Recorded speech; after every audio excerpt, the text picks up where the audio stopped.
Happy New Year, and welcome to our first video devotional of 2021. We're going to start the year in Mark chapter 9. And in Mark chapter 9, we have that well-known account of the transfiguration of Jesus. And we'll pick up the text right after the transfiguration. It says that Jesus was coming down the mountain with Peter, James, and John, and they were coming to meet with the other disciples who had stayed at the bottom of the mountain. But when they got down there, they saw that there was a huge crowd gathered around the disciples. And the ever-present scribes are having an argument with the disciples. When Jesus got to the crowd, he asked, "What are you arguing about?"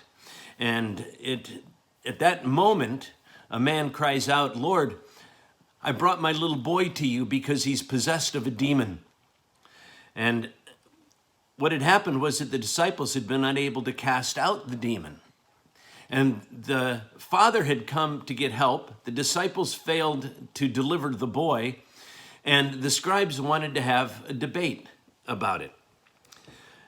So Jesus asked them to bring the boy to him, and they brought the boy to Jesus. And as soon as the demon saw Jesus, he manifested himself, and he cast the boy down, and the boy was rolling around on the ground and foaming at the mouth.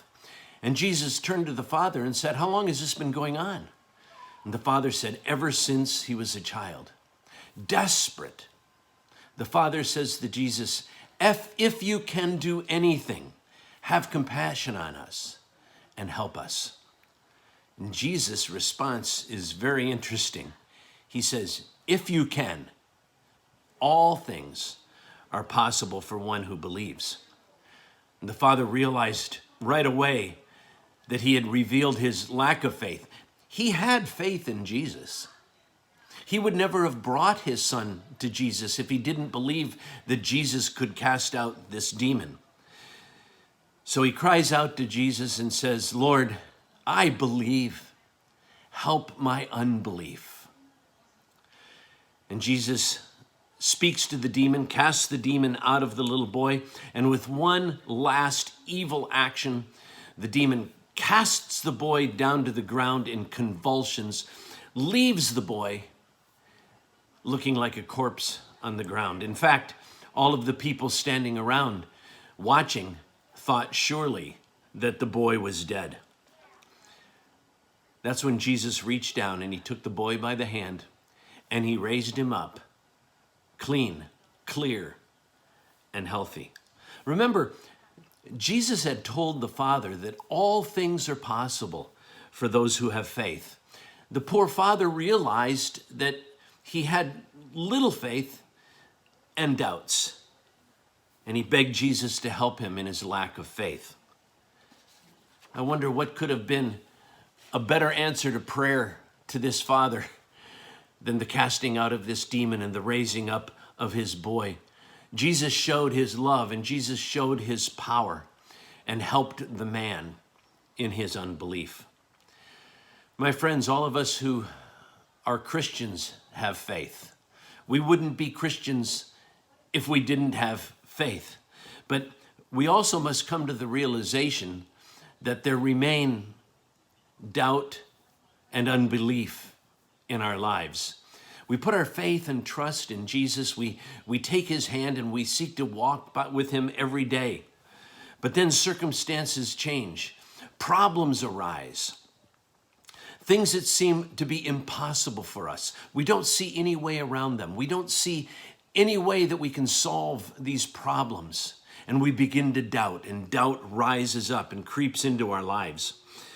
It's like standing at the Red Sea and not seeing any way through or around. Those are the moments when we realize that we have faith, that we have belief, but we need help in our unbelief. And so we cry out to Jesus, "Lord, help my unbelief." This is a moment of confession. It's a moment of great need. It's a moment when we need Jesus to show us his love and his power.